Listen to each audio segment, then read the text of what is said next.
दोस्तों नमस्कार। आज हम बात करेंगे सनातन धर्म की। सनातन धर्म सदियों से चला आ रहा है। सनातन का मतलब यही होता है कि जो हमेशा चला है, हमेशा से है, हमेशा रहेगा। सनातन धर्म करीब 5000 साल पहले से पूरे विश्व में चला आ रहा है और ऐसा मानते हैं कि सबसे पहले और सब जगह पूरे विश्व में सनातन धर्म ही था। सनातन धर्म चूँकि एक जीवन जीने की पद्धति रही है, इसलिए वो सबके डीएनए में भी बसा हुआ है। कालांतर में उसको हिंदू धर्म कहा गया, लेकिन एक्चुअल नाम उसका सनातन धर्म है। सनातन धर्म ही दुनिया को ये सिखाता है कि दया, दान, करुणा, प्रेम, शांति, इन सारे गुणों की वजह से ये धर्म हमेशा है, हमेशा रहेगा।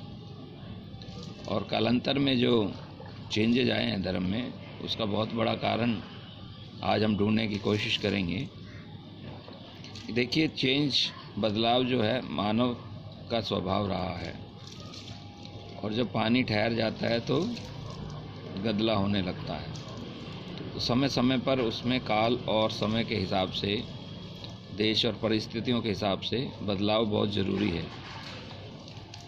यही चीज़ें अगर किसी शास्त्र में या किसी जगह ना हो तो दिक्कत हो जाती है। इसलिए आपने देखा होगा, जब भी कोई संविधान में परिवर्तन होता है तो समय काल के अनुसार ज़रूरी हो तो उसको किया जाता है। ऐसे ही बच्चों के जो सिलेबस होते हैं वो भी टाइम टू टाइम अपडेट करने पड़ते हैं। इसी तरह शास्त्रों के साथ भी है। शास्त्र ऋषि मुनियों द्वारा या अवतारों द्वारा लिखे गए हैं। उसमें हम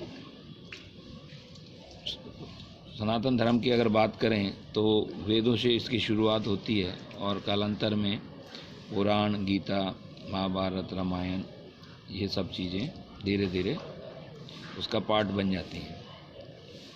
दोस्तों, सनातन धर्म की एक और सबसे ख़ास बात ये रही है कि उसमें इंसान को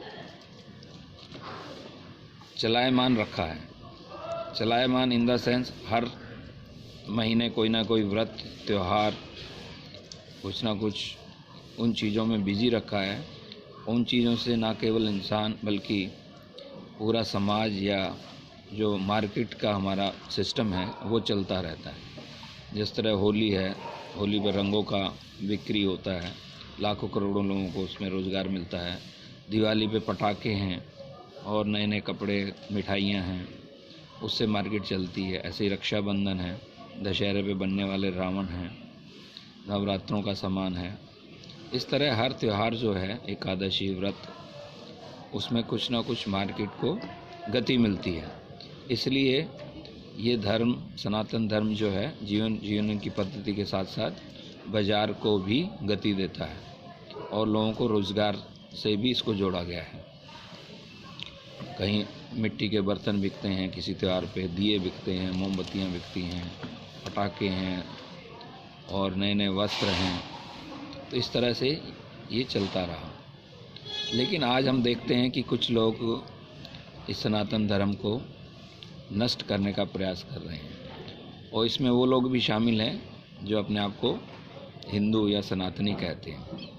क्योंकि वो लोग ना तो शास्त्रों को पढ़ते हैं, ना अपने जो पढ़ने की कोशिश करते हैं, ना कभी वो मंदिर या किसी गुरुकुल में जाने की बात करते हैं।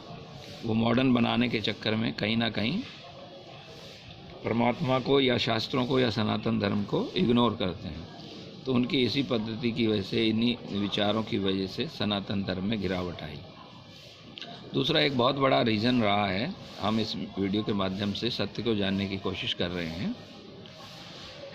बहुत बड़ा परिवर्तन क्या रहा है कि गीता में भगवान ने एक जगह कहा है, वर्ण व्यवस्था, जहाँ जिक्र आता है कि वर्ण व्यवस्था जो है कर्म आधारित होगी। वर्ण व्यवस्था क्या है, थोड़ा समझ लेते हैं। 4 वर्णों की बात कही गई है, ब्राह्मण, क्षत्रिय, वैश्य और शूद्र।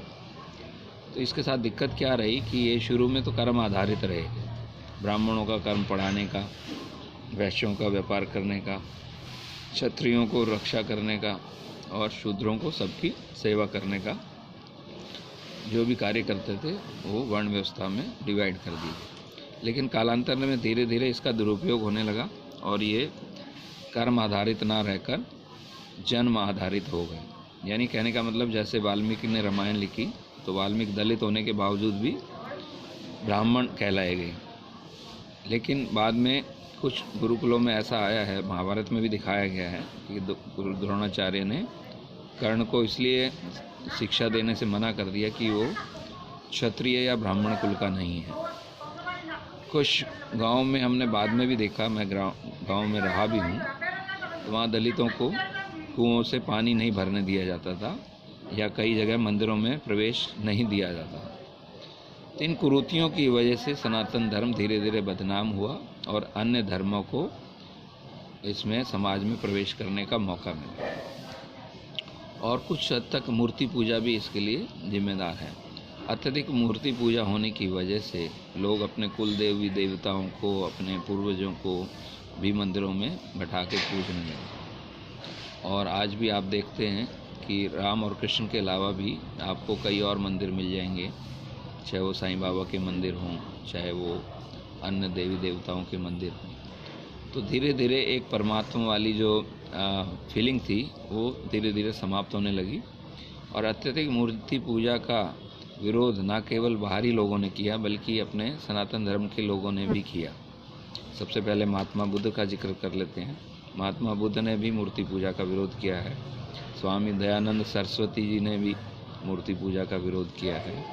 उसके अलावा निरंकारी लोग, राधा स्वामी लोग, कबीर पंथी लोग, कबीर संत कहा गया है कबीर को और कई जगह शास्त्रों में जिक्र भी है, उन्होंने भी मूर्ति पूजा का विरोध किया गया। उसके बावजूद आज भी लोग जो है गुरुकुल में गीता रामायण पढ़ने की बजाय मूर्तियों को ही पूजकर जो है समझ लेते हैं कि हाँ हमारा अध्यात्म ठीक हो गया, या गुरु के चरण स्पर्श करने से हमें मोक्ष मिल जाएगा, या आरती करने से खाली हमें काम चल जाएगा, हमारी पूजा समाप्त हो गई। तो वो एक जो सत्य की खोज थी वो कहीं ना कहीं रुक गई उसको की वजह से। और आज गुरुकुलों का स्थान जो है मंदिरों ने ले लिया है और पूजा पद्धतियों ने ले लिया है। तो ये सबसे बड़ा सनातन धर्म को गिराने वाला या रोकने वाला ये साबित हुआ है। तो अतः दोस्तों आज भी ज़रूरत है हमें वापस सनातन धर्म को अगर ज़िंदा रखना चाहते हैं और इसको ऊंचाइयों पे ले जाना चाहते हैं, पूरे विश्व में वापस अगर सनातन धर्म को स्थापित करना है, तो आज जितने भी मंदिर हैं उन मंदिरों को गुरुकुल में परिवर्तित करना होगा और गुरुकुल में वापस से वेद, गीता, रामायण आदि की शिक्षा देनी होगी। प्लस जो हमारे ग्रंथों में जो कालांतर में टीका द्वारा गलतियां की गई हैं उन गलतियों को सुधारना होगा।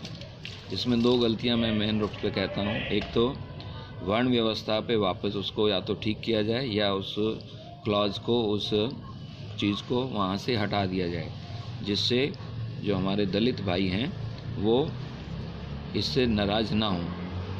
क्योंकि दलितों का सनातन धर्म से हटकर बौद्ध धर्म में जाना या अन्य मुस्लिम धर्म में जाने का मुख्य कारण यही है कि सनातन धर्म में उनको पूरा सम्मान नहीं मिला।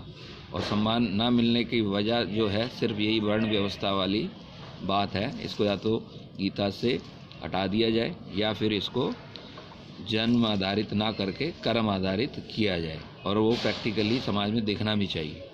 ऐसे एक रामायण में एक चौपाई आती है, ढोल पशु शूद्र और नारी ये सब ताड़ना के अधिकारी। तो उससे भी हमारे जो नारी समाज है वो भी हर्ट हुआ है, प्लस जो शूद्र जिनको हम दलित कहते हैं वो भी उससे हर्ट होते हैं कि ये रामायण में भी ऐसा क्यों लिखा गया है कि शूद्रों को ताड़ना चाहिए। ताड़ना वर्ड का क्या अर्थ है, इसमें कई टीकाकारों ने अलग अलग अर्थ लिया है कि ताड़ना का मतलब उनका ध्यान रखना और ताड़ना का मतलब उनको भगाना। दोनों अर्थ लिए जा सकते हैं। तो नेगेटिव रूप में अर्थ ज़्यादा लिए जाते हैं। दलित भाइयों ने उसको भी इसी सेंस में लिया है कि रामायण में भी ताड़ना शब्द यूज़ किया गया शूद्रों के लिए। तो इससे